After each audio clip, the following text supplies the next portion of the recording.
Good morning all of you. आज से हम आपकी जो यूवी विजिबल स्पेक्ट्रोस्कोपी है उसका रिवीजन करवाएंगे। आपका जो फुल सिलेबाई है वो तो हम आपको करवा ही चुके हैं। आपके ऑर्गेनिक केमिस्ट्री के अंदर जो आपके 4 सेक्शन हैं, 4 जो उनके अंदर जितने पार्ट्स थे वो सारे आपके कवर करवाए जा चुके हैं, क्योंकि पेपर के दिन आपके नजदीक हैं। तो पेपर के लिए आपको कंप्लीट फास्ट रिवीजन करवाया जाएगा। सबसे पहले हम यूवी विजिबल स्पेक्ट्रोस्कोपी को ही ले लेते हैं, क्योंकि ये ऑर्गेनिक केमिस्ट्री की वो ब्रांच है जो आपके लिए नई थी, जो कभी आपने लोअर क्लासेस के अंदर नहीं पढ़ी थी। तो इसलिए सबसे पहले हमने इसी को लिया है, ताकि दोबारा रिपीटिशन का नंबर आए तो इसी का फिर दोबारा से आ जाए। तो सबसे पहले हम स्टार्ट करते हैं कि यूवी विजिबल स्पेक्ट्रोस्कोपी आखिर है क्या। तो जैसे कि आप जानते हैं कि जो यूवी विजिबल स्पेक्ट्रोस्कोपी जब भी हम पढ़ते हैं तो इसके अंदर होगा क्या। स्पेक्ट्रोस्कोपी का मतलब होता है कि आपके जो कोई भी मैटर है, मैटर के ऊपर हम रेडिएशंस डालेंगे तो एनर्जी का ट्रांसफरेंस होगा। सोर्स से कहां तक जाएगी, मैटर तक। लेकिन मोड ऑफ ट्रांसफरेंस हो क्या सकते हैं, तो आपने देखा था जो मोड ऑफ जो ट्रांसफरेंस है वो क्या क्या हो सकते हैं। कुछ कई बार ऐसी एनर्जी का ट्रांसफरेंस होता है जिस कोई मीडियम की ही जरूरत नहीं होती, आपने देखा है। जैसे आपको दिख रहा है पिक्चर के अंदर भी, क्या दिख रहा है बोलो आपको। जो सन रेडिएशंस जब अर्थ तक आती हैं, बीच में आप सभी जानते हैं वैक्यूम भी होता है।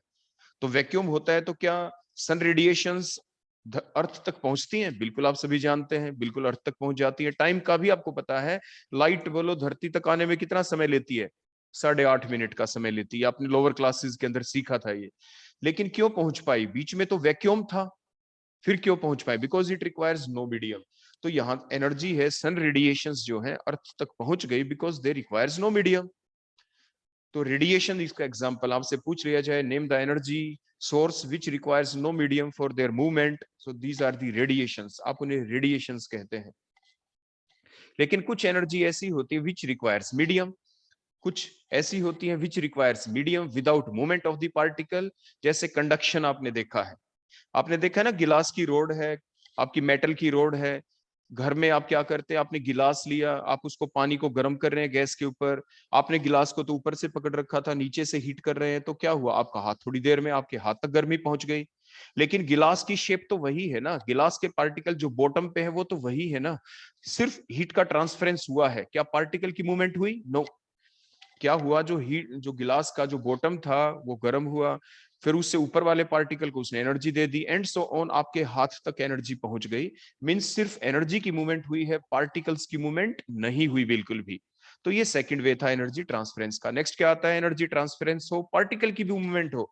जैसे आप पानी को गर्म करते हैं तो क्या हुआ, बॉटम के अंदर पानी क्या था, ठंडा था, ऊपर भी क्या था, ठंडा था। जब आपने गर्म किया तो क्या हुआ, नीचे जो पार्टिकल गर्म हुए वो उसकी मूवमेंट होके वो ऊपर आपके आने शुरू हो जाते हैं। तो that technique is called convection. आप उसे क्या कहते हैं, कन्वेक्शन कहते हैं। जैसे सनलाइट आई, समुद्र का पानी जब उड़ता है कैसे उड़ता है, भाई सरफेस के ऊपर एनर्जी मिली, वो वेपराइज होता चला जाता है। घर में आप करते ही है, मैंने अभी आपको बताया, कन्वेक्शन प्रोसेस होती है। पतीले के अंदर पानी आप गर्म कर रहे हैं, पानी के पार्टिकल्स की लगातार मूवमेंट होती रहती है, ऊपर से नीचे, नीचे से ऊपर। ऊपर जो ठंडा पानी है वो नीचे बॉटम की तरफ जाता है, और बॉटम के ऊपर जो गर्म पानी के पार्टिकल्स होते हैं वो ऊपर आने शुरू हो जाते हैं। मींस एनर्जी का ट्रांसफरेंस हो रहा है with the movement of the particles, particle की भी मूवमेंट, एनर्जी की भी मूवमेंट, दैट कॉल्ड कन्वेक्शन। तो 3 मोड हैं, तीनों आपको याद रखने हैं, radiation, conduction, convection. No medium requirement, radiation. अगर आपकी एनर्जी की मूवमेंट हो, मीडियम की जरूरत पड़े लेकिन मीडियम के पार्टिकल मूव ना करें तो कंडक्शन। मीडियम के पार्टिकल भी मूव कर रहे हैं, एनर्जी की भी मूवमेंट हो रही है तो कन्वेक्शन। तो क्या कहलाती है वो, कन्वेक्शन। तो ये कई चीजें ऐसी हैं जो आपके कॉम्पिटिटिव एग्जाम में भी काफी बार देखने को मिलती हैं, तीनों ये डेफिनेशन। तो आप इनको भूलेंगे नहीं, और आपके यहाँ सिलेबाई के अंदर तो है ही। तो ये डायग्राम सारे आपके पीछे भी बताए जा चुके थे। नेक्स्ट हम अपने मेन पॉइंट के ऊपर आ जाते हैं, जो हमारा टॉपिक है स्पेक्ट्रोस्कोपी। जैसे मैंने आपको बताया कि आपके पास ये इलेक्ट्रोमैग्नेटिक रेडिएशंस हैं। आपने पढ़ा है ना एटॉमिक स्ट्रक्चर में कि जो पार्टिकल्स होते हैं उनका 2 टाइप के मूवमेंट होते हैं। देखो पार्टिकल्स दिख रहा है ना रेड कलर का, कैसे ऊपर नीचे चल रहा है, that is the particle. Move कैसे कर रहा है, in the form of the wave. तो that called the dual nature. तो आपके जो यहाँ पे आपने देखा, बोलो इसका नेचर कैसा दिख रहा है, पार्टिकल नेचर भी है, वेव नेचर भी है, that called the dual nature. तो जो इलेक्ट्रोमैग्नेटिक रेडिएशंस होती हैं जब ये चलती हैं तो अपना कौन सा नेचर शो करती है, क्या पार्टिकल नेचर शो करती हैं, क्या वेव नेचर शो करती हैं, या दोनों नेचर शो करती हैं? तो आपका आंसर आएगा कि वो ड्यूअल नेचर को शो करती हैं। वही हमने शो कर रखा है, पार्टिकल चल रहा है, देखो चलते आपको दिख रहा है। आपके वेव की फॉर्म में चल रहा है, means that is the dual nature. अब ये जो रेडिएशंस हैं ये क्या करेंगी, they will interact with the matter, matter के साथ वो लोग क्या करेंगी, मैटर के साथ वो इंटरेक्ट करेंगी। तो जो इंटरेक्शन हुई इनके बीच वो किसके ऊपर डिपेंड करती है, डिपेंड दो ही बातों पे तो करेगी ना, मैटर कौन है, रेडिएशंस कौन सी हैं। तो रेडिएशंस का नेचर अलग अलग हो सकता है, रेडिएशन डिफरेंट टाइप की हो सकती है, डिफरेंट टाइप ऑफ रेडिएशंस हो सकती है, मैटर भी डिफरेंट टाइप का हो सकता है। तो हमने क्या किया, हमने रेडिएशंस ली, मैटर के ऊपर इंटरेक्ट की, फिर दूसरे टाइप की रेडिएशंस ली, मैटर के ऊपर इंटरेक्ट करवाई। हर बार अलग अलग होगा चेंज। हर टाइप की रेडिएशंस एक तरह का चेंज नहीं करती, क्योंकि आपने देखा है ना, ये डिफरेंट, देखो आपको चार्ट दिख रहा है, ये पूरी सीरीज आप जानते हैं। क्या जानते हैं इस सीरीज के बारे में, सबसे कम एनर्जी की बोलो कौन सी रेडिएशंस होती है, रेडियो फ्रीक्वेंसी। उससे ज्यादा एनर्जी की माइक्रोवेव, उससे ज्यादा इंफ्रारेड, उससे ऊपर विजिबल। आपने पढ़ा था ना, आपको सिखाया गया था कि विजिबल के अंदर आप कैसे करते थे याद, आप ऐसे करते हैं याद। देखो मैं दोबारा से आपको यहाँ पे लिख देता हूँ, जहां पे मैंने विजिबल लिखा है वहां पे आप ध्यान से देखना। ऊपर की तरफ मैंने लिखा, देखो वी, विबग्योर लिख रहा हूँ, देखो मैं यहाँ पे ये वी लिख दिया, फिर उसके बाद आई, जस्ट ए मिनट,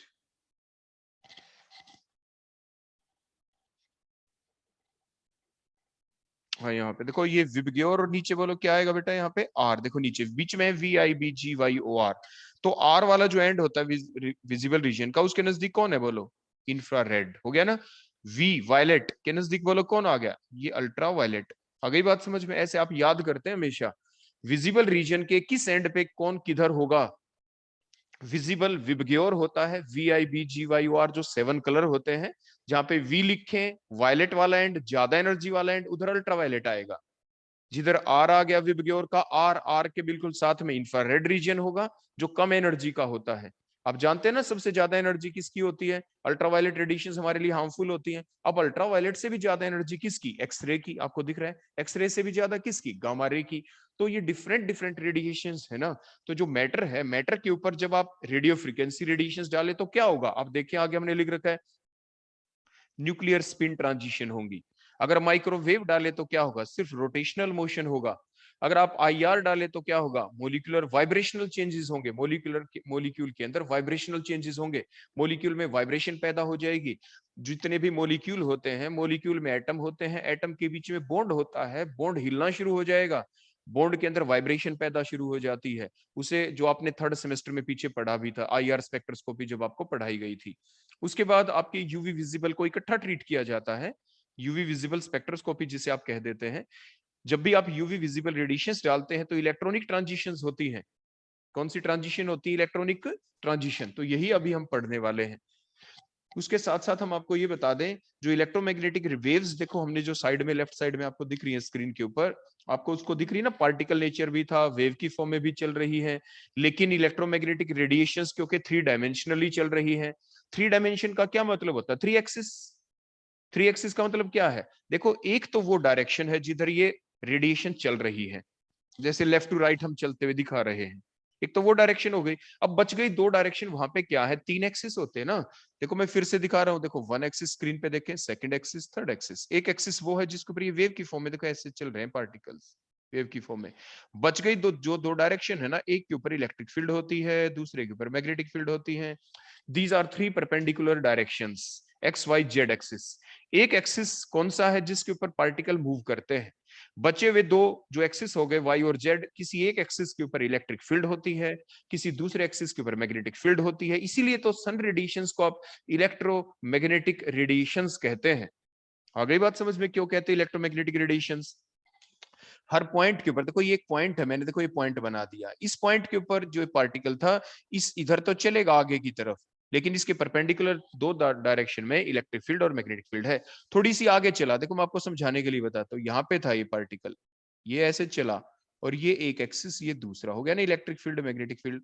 जब ये पार्टिकल 2 कदम आगे चला, यहाँ पे पहुंच गया, यहाँ पे पहुंचते ही साथ दोबारा से वही इलेक्ट्रिक फील्ड और यही मैग्नेटिक फील्ड है।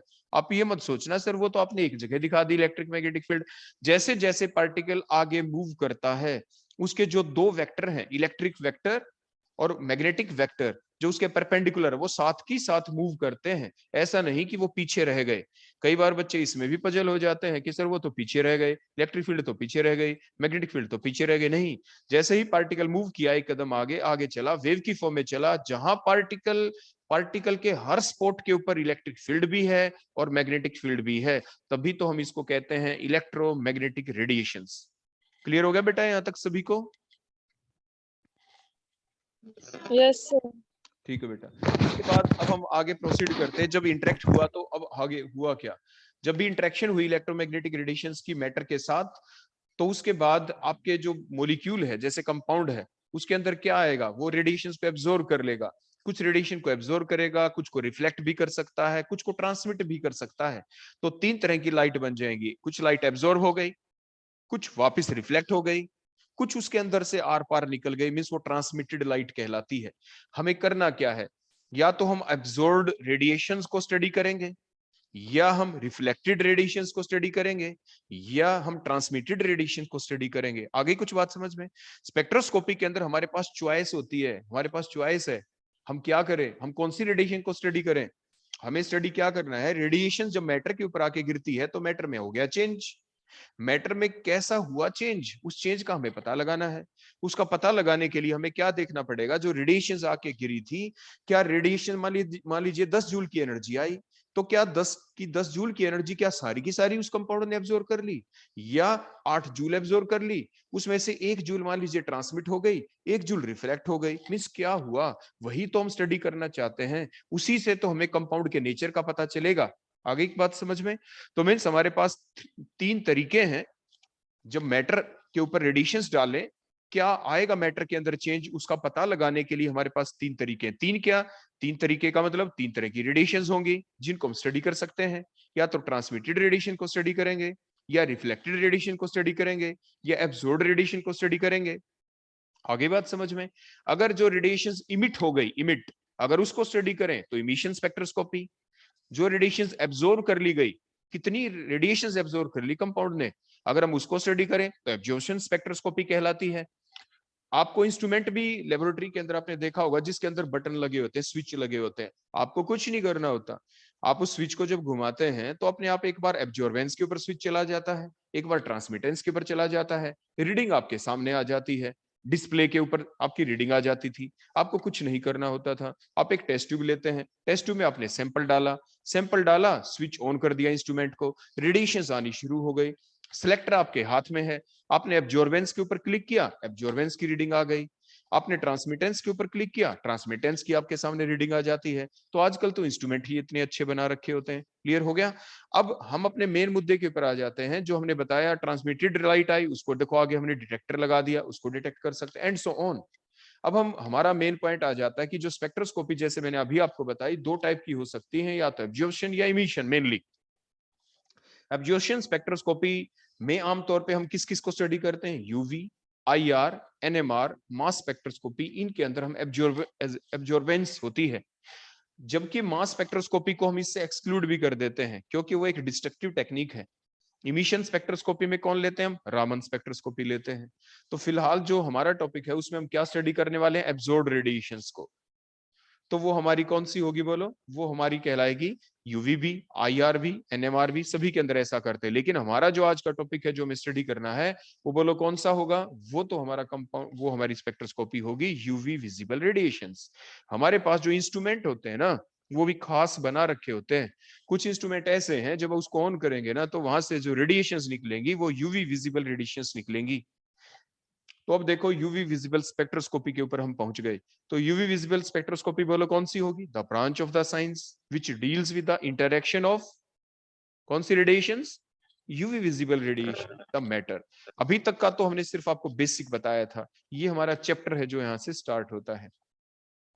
उसी टाइप से हम क्या करेंगे कि जब भी हम यूवी विजिबल रेडिएशंस को इंटरेक्ट करते हैं, आपने देखा, देखो ध्यान से देखो डायग्राम में, इलेक्ट्रॉन कैसे इमिट हो रहा है, कैसे इलेक्ट्रॉन का इजेक्शन हुआ, आपके लोअर एनर्जी लेवल से कैसे नेक्स्ट एनर्जी लेवल के अंदर इलेक्ट्रॉन की ट्रांजिशन हुई, मींस इलेक्ट्रॉनों की ट्रांजिशन होती है। इलेक्ट्रॉन तो डिफरेंट टाइप के हो सकते हैं ना, क्योंकि मॉलिक्यूल के अंदर जो बॉन्ड बनते हैं वो सिग्मा बॉन्ड भी हो सकता है, वो तो पाई बॉन्ड भी हो सकता है, डिफरेंट टाइप के बॉन्ड होते हैं, तो इसलिए डिफरेंट टाइप के इलेक्ट्रॉनों की ट्रांजिशन हो सकती है।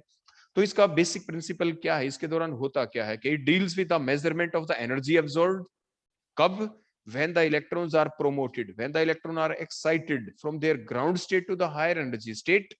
तो इसीलिए क्योंकि इसमें यूवी विजिबल स्पेक्ट्रोस्कोपी में हम इलेक्ट्रॉनों के एक्साइटेशन के बारे में पढ़ते हैं, इसीलिए यूवी विजिबल स्पेक्ट्रोस्कोपी को हम इलेक्ट्रॉनिक स्पेक्ट्रोस्कोपी भी कहते हैं।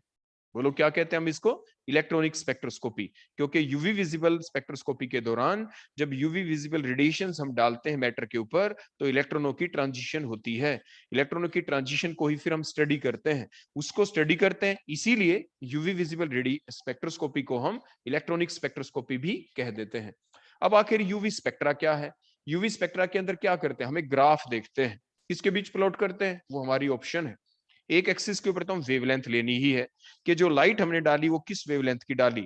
हमने आपको प्रैक्टिकली बताया भी था, बोर्ड के ऊपर भी बताया था, ये लेक्चर भी आप पहले भी देख चुके हैं। इसमें होता क्या है, आप जो रेडिएशंस डालते हैं, अभी देखो एक क्वेश्चन मैं आपसे पूछता हूँ, आप बड़े ध्यान से जवाब देना, मैंने बिल्कुल लेक्चर के स्टार्ट में बताया था। यूवी विजिबल जो रेडिएशंस है, क्या उसकी कोई फिक्स वैल्यू होती है? बताओ बेटा। फिक्स नहीं होती ना वैल्यू, उसकी एक रेंज है, रेंज No, होती है फ्रॉम दिस टू दिस। तो यही हमने लिखा वेवलेंथ। वेवलेंथ सिलेक्टर होता है, जो इंस्ट्रूमेंट होता है, स्पेक्ट्रोफोटोमीटर जो इंस्ट्रूमेंट होता है उसमें एक वेवलेंथ सिलेक्टर होता है। हम जो रेडिएशंस डालेंगे, यूवी रेडिएशन, विजिबल रेडिएशन, वो किस वेवलेंथ की डालें, वो हम 500 नैनोमीटर की डालें, 380 नैनोमीटर की डालें, 400 नैनोमीटर की डालें, किस वेवलेंथ की रेडिएशंस हम डालें, जो भी डालेंगे ये नीचे वेवलेंथ है। फिर क्या देखा गया, देखो दूसरी साइड में एब्जॉर्बेंस हमने ले लिया, या हम ट्रांसमिटेंस भी ले सकते हैं। उसके बाद क्या हुआ, जैसे ही हमने देखो वेवलेंथ, वेवलेंथ के साथ है, हमने लो वेवलेंथ की लाइट डाली, कम वेवलेंथ की, तो क्या हुआ, एब्जॉर्बेंस कम है। हमने वेवलेंथ की वैल्यू बढ़ा दी, एब्जॉर्बेंस बढ़ गई, और वेवलेंथ बढ़ा दी, एब्जॉर्बेंस और बढ़ गई। फिर हमने वेवलेंथ और बढ़ाई, एब्जॉर्बेंस घट गई, एब्जॉर्बेंस घट गई, हमने वेवलेंथ और बढ़ाई, देखो फिर एब्जॉर्बेंस घट गई, एंड सो ऑन। इन सारे पॉइंट को हमने मैच कर दिया। अब ये बताओ वो कौन सी वेवलेंथ है जिसके ऊपर एब्जॉर्बेंस सबसे ज्यादा आई?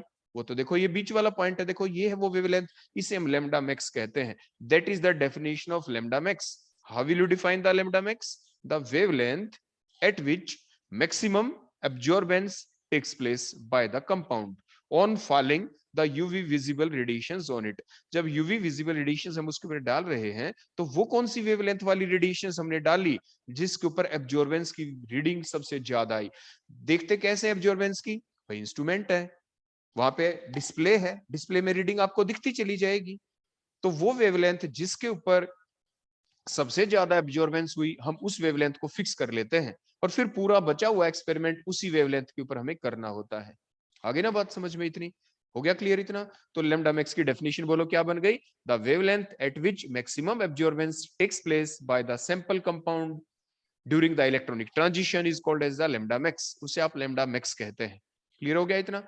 उसके बाद नेक्स्ट आ जाता है कि ये सब कुछ हुआ कैसे, एब्जॉर्बेंस हुई, उसके दौरान हुआ क्या था, जब हम ये वेवलेंथ की रेडिएशंस डाल रहे थे उसके दौरान क्या हुआ, जब एब्जॉर्ब की लाइट, उसके दौरान क्या हुआ था कि it results in the transition in between the different electronic energy level, and these different energy levels are further associated with large number of, बोलो क्या, vibrational energy level, and these vibrational energy level are further associated with large number of rotational energy level, जिसको हम कुछ ऐसे show कर सकते हैं जिसकी वजह से हमारा बैंड भी हमारा कैसा आता है, बोलो ब्रॉड बैंड। अब आप डायग्राम में देखना, जैसे मैंने अभी आपको बताया, ये क्वेश्चन आपके एग्जाम में आ सकता है कि हमें ब्रॉड बैंड क्यों मिलता है, यूवी स्पेक्ट्रोस्कोपी में हमें ब्रॉडबैंड क्यों मिलता है? बोलो क्यों मिलता है हमें ब्रॉडबैंड? हमें ब्रॉडबैंड इसलिए मिलता है क्योंकि देखो ये जैसे आपके पास जब हम ट्रांजिशन करते हैं तो उसमें क्या हुआ, वन लेवल, ये सेकेंड इलेक्ट्रॉनिक एनर्जी लेवल है, उसके अंदर क्या है, each electronic energy level is associated with large number of the vibrational energy level. काफी सारे वाइब्रेशनल एनर्जी लेवल होते हैं,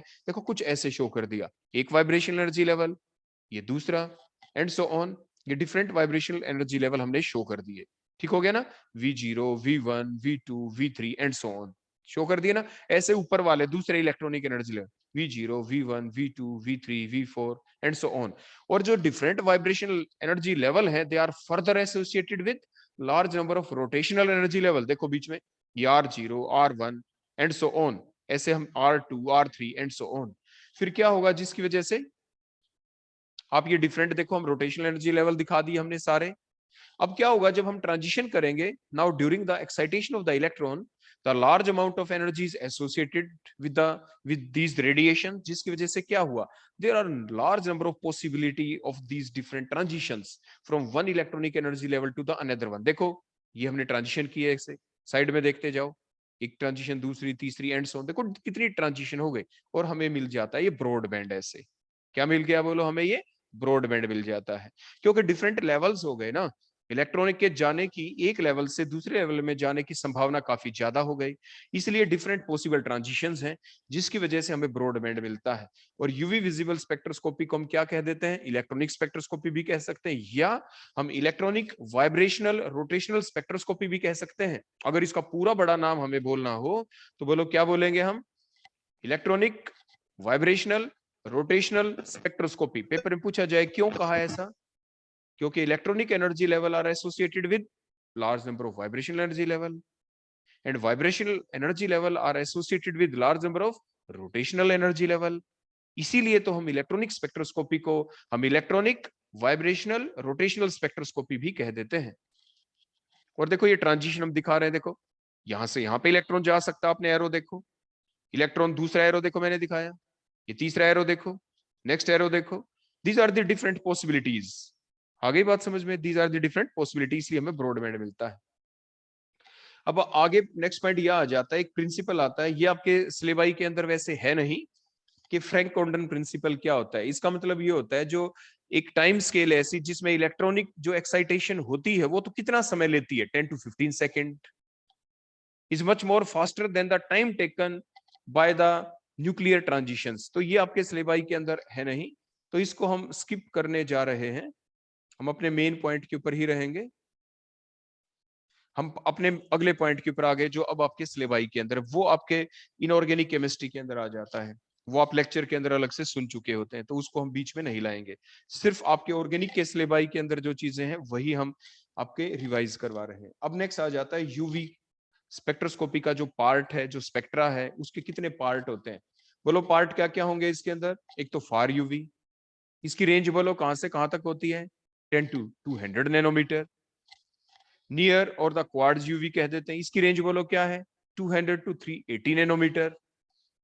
विजिबल रीजन बोलो रेंज क्या है, 380 to 780 नैनोमीटर, ये इसकी रेंज है डिफरेंट। क्लियर हो गया, ये वैल्यू हमें याद रखनी होती है। तीन पार्ट हैं, तीनों के तीनों हमें याद रखने हैं, far UV, near UV and the visible reason.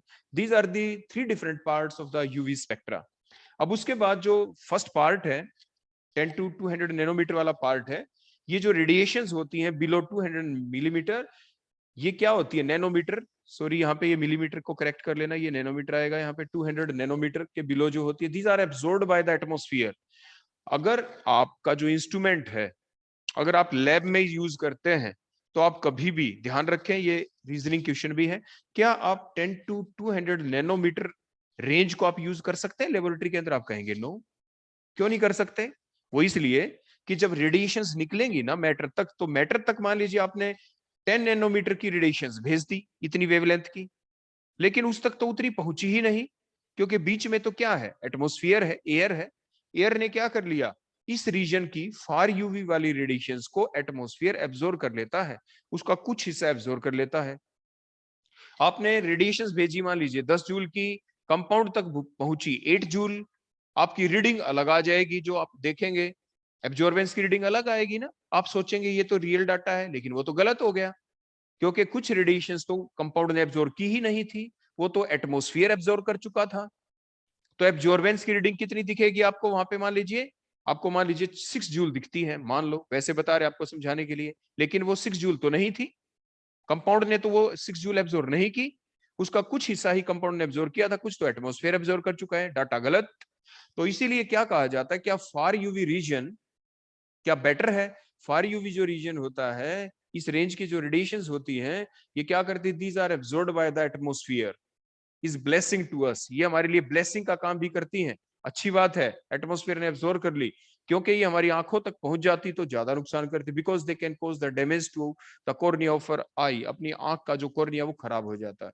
इसीलिए हम क्या करते हैं, जब भी कभी अगर इस रीजन की रेडिएशंस को यूज भी करना हो तो हम वैक्यूम यूज करेंगे। वैक्यूम मींस नो एयर, ताकि क्योंकि अगर एयर आ गई, एटमॉस्फेयर आ गया, तो हमारी रीडिंग ठीक नहीं आएंगी।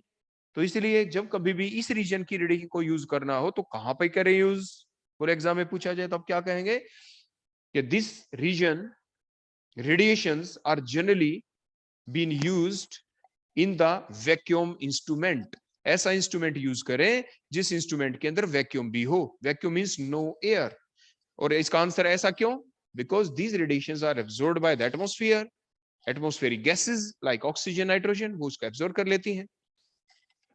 तो इसलिए क्या हुआ, इसलिए जो ऑर्गेनिक केमिस्ट हैं, जो हम आप स्टूडेंट हैं, ऑर्गेनिक केमिस्ट हैं, उनके लिए इस वैल्यू की लिटिल इंपॉर्टेंस है। Organic chemist have very little value to this range because this range pertains to very high energy absorbance, और ये इस रेंज की रेडिएशन को एटमॉस्फेयर भी एब्जॉर्ब कर लेता है, और इसकी वजह से जो ट्रांजिशन होगी वो सिग्मा टू सिग्मा ट्रांजिशन ही होंगी, और which is very difficult to measure, फिर हम उसको एग्जैक्टली मेजर नहीं भी कर पाएंगे। नेक्स्ट हम चलते हैं, हमारा अगला इंपॉर्टेंट पार्ट जो है हमारा नियर यूवी पार्ट, जो 200 से लेके 380 नैनोमीटर तक होता है, और ये बड़ा इंपॉर्टेंस रखता है ऑर्गेनिक केमिस्ट के लिए। बोलो क्यों? Because these range radiations are not absorbed by the atmosphere. आप बड़े फ्रीली यूज कर सकते हैं इस पार्ट की रेडिएशंस को। उसके बाद नेक्स्ट, इस रेडिएशन को जब यूज करते हैं तो हमारा जो इंस्ट्रूमेंट जो हम यूज करते हैं, आमतौर पे हम इसी रेंज में करते हैं, या विजिबल रीजन वाली रेडिएशन को यूज करते हैं, लेबोरेटरी के अंदर भी जब हम यूज करें। और जब हम डालेंगे तो क्या होगा, एक्साइटेशन होगा इलेक्ट्रॉन्स का। वो आपके डिफरेंट ऑर्बिटल्स के हो सकते हैं, वो सिग्मा बॉन्ड के इलेक्ट्रॉन भी हो सकते हैं, वो पाई बॉन्ड के इलेक्ट्रॉन भी हो सकते हैं, वो आपके लोन पेयर इलेक्ट्रॉन्स भी हो सकते हैं। तो ये था हमारे यूवी पार्ट के बारे में, ये था हमारे यूवी पार्ट के बारे में जो अभी तक हमने आपको बताया। यहां तक किसी बच्चे को कोई भी डाउट है तो वो पूछ सकता है। किसी भी स्टूडेंट को कोई भी डाउट तो पूछे बेटा। है किसी बच्चे को कोई डाउट? तो नेक्स्ट हम देखते हैं इलेक्ट्रॉनिक ट्रांजिशंस के बारे में, कि जो इलेक्ट्रॉनिक ट्रांजिशन है वो डिफरेंट टाइप की हो सकती है। बोलो कौन कौन सी हो सकती है वो ट्रांजिशन? और इलेक्ट्रॉनिक ट्रांजिशन का आखिर मतलब क्या है? इलेक्ट्रॉनिक ट्रांजिशन का मतलब था the process of excitation of the electron from the ground state to the excited state by absorbing the suitable amount of the energy, या de-excitation of the electron from the excited state to the ground state by releasing the energy। ground state से excited में कौन गया? Electron गया। क्या है? उसकी position में चेंज आ गया, उसके अंदर ट्रांजिशन हुआ। ग्राउंड स्टेट से एक्साइटेड में जाना या एक्साइटेड से ग्राउंड स्टेट में आना बाय एब्जॉर्बिंग या रिलीजिंग द एनर्जी, तो उसे आप इलेक्ट्रॉनिक ट्रांजिशन कह देते हैं। जैसे आपको दिखाई दिया इलेक्ट्रॉन का ट्रांजिशन हमने दिखाया, चाहे एटम हो चाहे मॉलिक्यूल हो। तो जब हम मॉलिक्यूल की बात करते हैं तो वहां पे हम लूमो और होमो देखते हैं। एमो थ्योरी के अनुसार हम उस चीज को स्टडी करते हैं। एमो थ्योरी आपने पढ़ी है ना इनऑर्गेनिक केमिस्ट्री के अंदर जब आप पढ़ते थे। तो जब यूवी विजिबल रेडिएशन आप डालते हैं तो इलेक्ट्रॉन का क्या होगा? ट्रांजिशन होगा। तो जब ट्रांजिशन होता है तो इलेक्ट्रॉनिक ट्रांजिशन कितने टाइप की हो सकती है? बताओ कौन कौन सी होती है, बताओ बेटा। डायग्राम आपके सामने आ गया, आप पढ़ चुके हो पहले। सबसे नीचे सिग्मा दिखाएंगे, फिर बताओ किसको दिखाएं? पाई के बाद non bonding, lone pairs, then pi star, के बाद now the sigma star. So these are the different molecular orbitals जो हमने शो किए। अब इलेक्ट्रॉनिक ट्रांजिशन हम शो करेंगे यहाँ पे। तो डिफरेंट इलेक्ट्रॉनिक ट्रांजिशन हम शो करें उससे पहले जो सिलेक्शन रूल था उसकी कुछ बातें यहाँ पे हम लिख देते हैं कि ऐसी हुई क्यों। वैसे ऑर्गेनिक में ये चीज आपसे नहीं पूछी जाएगी एग्जाम में, कि जो सिग्मा होते हैं गैरेड होते हैं, पाई अनगैरेड ऑर्बिटल्स होते हैं, पाई स्टार गैरेड होते हैं, सिग्मा स्टार अनगैरेड होते हैं। तो ये इसका रीजन होता है। अब उसके बाद ट्रांजिशन हम देखते हैं किस किस के बीच। जब भी हम सिग्मा या पाई से सिग्मा स्टार या पाई स्टार में जाते हैं, पहले टाइप की ट्रांजिशन बॉन्डिंग से एंटी बॉन्डिंग में जाना। बॉन्डिंग वाले बेटा कौन से हैं बताओ? सिग्मा या पाई। एंटी बॉन्डिंग वाले कौन से हैं? पाई स्टार सिग्मा स्टार, वो एंटी बॉन्डिंग वाले हैं। अब अब इनमें ट्रांजिशन क्या क्या हो सकती है? पहली ट्रांजिशन बताओ जो हमने अभी शो की, बताओ पहली कौन सी है? Sigma to sigma star. बोलो गैप कितना ज्यादा है? बहुत ज्यादा गैप है। ज्यादा एनर्जी चाहिए, कम एनर्जी चाहिए? More energy is required for the sigma to sigma star transition. उसके बाद बताओ पाई टू पाई स्टार। उसके बाद और बताओ। अब हम ये दो ट्रांजिशन तो वो हमने वो दिखाई जो आपकी बॉन्डिंग से एंटी बॉन्डिंग में हुई। अब हम देखेंगे नॉन बॉन्डिंग से एंटी बॉन्डिंग में वाली। नॉन बॉन्डिंग से एंटी बॉन्डिंग। नॉन बॉन्डिंग कौन है? एन जो हमने लिख रखा है। एन से बोलो कहां जा सकते हैं? बताओ शहबाज। एन से सिग्मा स्टार में। और बताओ एन से पाई स्टार में जा सकते हैं। So these are the main four transition which are generally occurs when the UV visible radiations interact with the matter. जब यूवी विजिबल रेडिएशंस मैटर के साथ इंटरेक्ट करती हैं तो जनरली ये इलेक्ट्रॉनिक ट्रांजिशंस होती हैं। पहली sigma to sigma star transition जो कौन सी थी? When the excitation of the electron takes place from sigma bonding molecular orbitals into the sigma star anti-bonding molecular orbitals। जैसे हमने यहां पे नीचे डायग्राम में शो किया किस टाइप से देखो ट्रांजिशन होगी सिग्मा टू सिग्मा स्टार। देखो ये हमने ट्रांजिशन होते हुए दिखाई। ये जो ट्रांजिशन है, इन ट्रांजिशन को करने के लिए सबसे ज्यादा एनर्जी की जरूरत पड़ती है। Much more energy is required. और एनर्जी को आप जानते हैं इनवर्सली प्रोपोर्शनल टू वेवलेंथ होती है। तो दूसरे शब्दों में आप कह सकते हैं sigma to sigma star transition takes place towards the shorter wavelength because they require more energy। क्योंकि आप जानते हैं एनर्जी किसके इनवर्सली प्रोपोर्शनल होती है? बोलो E is inversely proportional to the wavelength। देखो ये हमने टाइप्ड फॉर्म में भी लिख रखा है यहाँ पे। ये जो एक्साइटेशन हुई है these cannot take place under the ordinary UV। जैसे मैंने बताया था मेन हमारा UV पार्ट कौन सा था? नियर वाला तो नहीं था, फार यूवी वाले के अंदर मेनली स्टडी करते हैं। So it has no importance in the UV visible spectroscopy. Sigma to sigma star transition हर कंपाउंड में होगी। बताओ क्यों? बताओ बेटा क्यों? क्योंकि हर कंपाउंड के अंदर जो सबसे पहला बॉन्ड बनता है वो कौन सा बॉन्ड बनता है? Sigma bond. उसके बाद ही तो पाई बॉन्ड बनता है। तो sigma to sigma star transition हर कंपाउंड में ही होगी। और सिग्मा बॉन्डिंग मॉलिक्यूलर ऑर्बिटल बोलो कैसे होते हैं? गैरेड। सिग्मा स्टार कैसे होते हैं? अनगैरेड। इसलिए तो sigma to sigma star transition हो सकती है। क्योंकि सिलेक्शन रूल ने क्या कहा था कि gerade to ungerade transitions are allowed transitions, they are the symmetrically allowed. तो इसलिए sigma to sigma star transition हो सकती है अगर क्यों की फॉर्म में, अगर इनऑर्गेनिक केमिस्ट्री में कभी पूछा जाए तो। Next pi to pi star transition जो कहां से कहां पे होगी बेटा? बताओ। जैसे आपको पहले ये सारा डायग्राम हम बता ही चुके हैं। जब पाई बॉन्डिंग मॉलिक्यूलर ऑर्बिटल से पाई एंटी बॉन्डिंग मॉलिक्यूलर ऑर्बिटल के अंदर वाली ट्रांजिशन, जैसे हमने ये भी शो किया आपके द्वारा। और इसके अंदर एनर्जी थोड़ी कम जरूरत पड़ेगी as compare to sigma star. It takes place towards the slighter longer wavelength. वही। और किन कंपाउंड में चलेगी? जिसके अंदर आपको पाई बॉन्ड दिखाई दे। पाई बॉन्ड वाले कंपाउंड कौन है? एल्कीन्स, एल्काइंस, एजो कंपाउंड जिसमें नाइट्रोजन नाइट्रोजन के बीच डबल बॉन्ड हो, कार्बोनिल कंपाउंड जिसमें सी और O के बीच में डबल बॉन्ड है। उन सभी के अंदर आपके पाई टू पाई स्टार ट्रांजिशन हो सकती है। पाई टू पाई स्टार भी क्यों हुई? क्योंकि पाई क्या है? अनगैरेड। और पाई स्टार क्या है? गैरेड। इसीलिए आपकी ट्रांजिशन ये हो सकती है according to the selection rule. Next कौन सी ट्रांजिशन लेंगे? N to sigma star. ये सारा डायग्राम हम आपको पहले ही बता चुके हैं। जो n means non bonding molecular orbital से सिग्मा स्टार एंटी बॉन्डिंग में ट्रांजिशन हो, वो आपकी एन टू सिग्मा स्टार किन कंपाउंडों में चलेगी? बताओ। वो उन सभी कंपाउंडों में चल सकती है जिनके अंदर क्या हो? लोन पेयर हो। एल्काइल हैलाइड हेलोजन के ऊपर लोन पेयर होते हैं। OH ग्रुप ऑक्सीजन के ऊपर 2 लोन पेयर होते हैं। मींस कोई भी ऐसा हीटेरो एटम जिसके ऊपर लोन पेयर दिखाई दे, उन सभी कंपाउंडों के अंदर sigma to sigma star transition हो सकती है। ठीक हो गया। नॉन बॉन्डिंग ना तो गैरेड होते ना अनगैरेड होते। आगे सिग्मा स्टार अनगैरेड है इसलिए ये ट्रांजिशन हो सकती है according to the selection rule. Next हम लास्ट वाली देखते हैं, pi to n to pi star. N to pi star कौन सी? लॉन पेयर कहां पे जाएं? पाई स्टार के अंदर जाएं। ये किन कंपाउंडों में चलेगी? जिन कंपाउंडों में पाई बॉन्ड भी जरूर हो और लॉन पेयर भी जरूर हो, तभी ये ट्रांजिशन हो सकती है। तो ये हमने डिफरेंट ट्रांजिशन देखी अब तक। और ये एग्जांपल मीथेन में सारे सिग्मा बॉन्ड तो सिग्मा 2 सिग्मा स्टार होगी, सिग्मा बॉन्ड भी है, लोन पेयर भी है, तो 2 ट्रांजिशन हो गई। एल्डिहाइड में इसमें सारी ट्रांजिशन हो जाएंगी क्योंकि सिग्मा बॉन्ड भी है, पाई बॉन्ड भी है, लोन पेयर भी है। Cl2 में इसमें सिग्मा 2 सिग्मा स्टार और N2 सिग्मा स्टार, क्योंकि पाई बॉन्ड नहीं है। तो that is all about the different electronic transition. तो आज के लिए यही है हमारा टोटल लेक्चर, जिसमें हमने आपको यूवी विजिबल स्पेक्ट्रोस्कोपी के बारे में बताया और ट्रांजिशंस देखी, कौन कौन सी इलेक्ट्रॉनिक ट्रांजिशन हो सकती है। तो आप दोबारा से बेटा अच्छे से रिवाइज कर लेना इन दोनों पार्ट्स को, ठीक है। नेक्स्ट टाइम आज मैं आपका शेड्यूल भी डालूंगा बेटा एक्स्ट्रा क्लासेस के लिए, ध्यान रखना।